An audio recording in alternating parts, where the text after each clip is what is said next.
కులానుకుంటా శుభ్రం స్నానం చేసి నొసడికి తిలకం పెట్టుకొని బిందంతో అది కూడా ఒక పుణ్యమే. ఇది పురాణం చెప్పించుకున్నా ఇది ఒక పుణ్యమే. కనుక మనిషి కావాల్సింది భక్తి శ్రద్ధతో చేసుకున్నట్లయితే వారు తరిస్తారు. శుభం పోయారు. నికుంభలా హోమం గురించి కూడా చెప్పండి స్వామి. శ్రీరామచంద్ర పరబ్రహ్మణే నమః. ఈ రావణ సంగ్రామం లోపల గొప్ప తనకు మించేటువంటి శక్తి కొలిది సాధించాలనేటువంటి ఒక తాపత్రయం చేత అతని రావణ బ్రహ్మ కుమారుడైన మేఘనాథుడు తన రక్షణ కొరకై తన క్షేమ కొరకై గొప్ప యజ్ఞం తలపెట్టిండు. అది నికుంభల హోమం. అది రాత్రి పూటే చేయవలసిన ఆవశ్యకత. ఆ దేవత అనుగ్రహం ఉన్నట్టయితే విజయం తప్పని సాధించాడు సాధిస్తాడని చెప్పి ఉద్దేశం చేత ఈ తన యొక్క పిరతనైన విభీషణుడు ఆ యొక్క హోమాన్ని భగ్నం చేయాలని చెప్పి లక్ష్మణుడు చెప్తాడు. అప్పుడు ఈ విభీషణుడితో చూపెట్టుకుంటా వెనుక పోకుండా ఆ నికుంభల హోమాన్ని సర్వ భగ్నం చేసిండు. అప్పుడు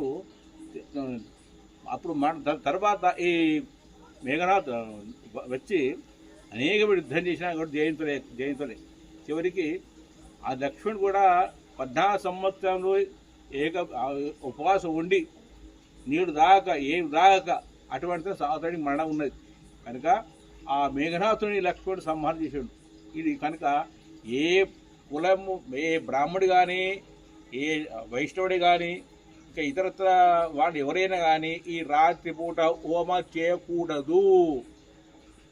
చేయకూడదు.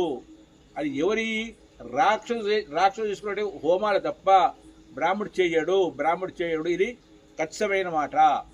కావలసి నిదర్శనమే రామాయణం చూసుకోవాలి.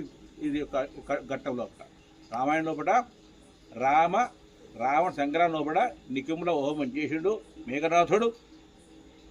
ఇది ఘట్టం మీరు చూసుకొని రావణ ఇప్పుడు చూసుకొని చెప్తాను. హోమాలు మాత్రం పనికి రావు. రాత్రి కూడా ఎవడు మూర్ఖుడు కలియుగం లోపల నేనే ఒక పెద్ద పండితుడని నాకంత విర్రవేగి చేసిన వాడు తెలివి తక్కువవాడు. వాడు ఏ శాస్త్రం ఉన్నది, ఏ పురాణం ఉన్నది, ఎక్కడ ఉన్నది, ఏ ఆధారంగా వాడు చేస్తున్నాడు? పెద్ద హోదావస్థ చేస్తుండా, ఎవరు మెచ్చుకుంటారని చేస్తుండ్రా? ఏ విధంగా చేస్తున్నారు?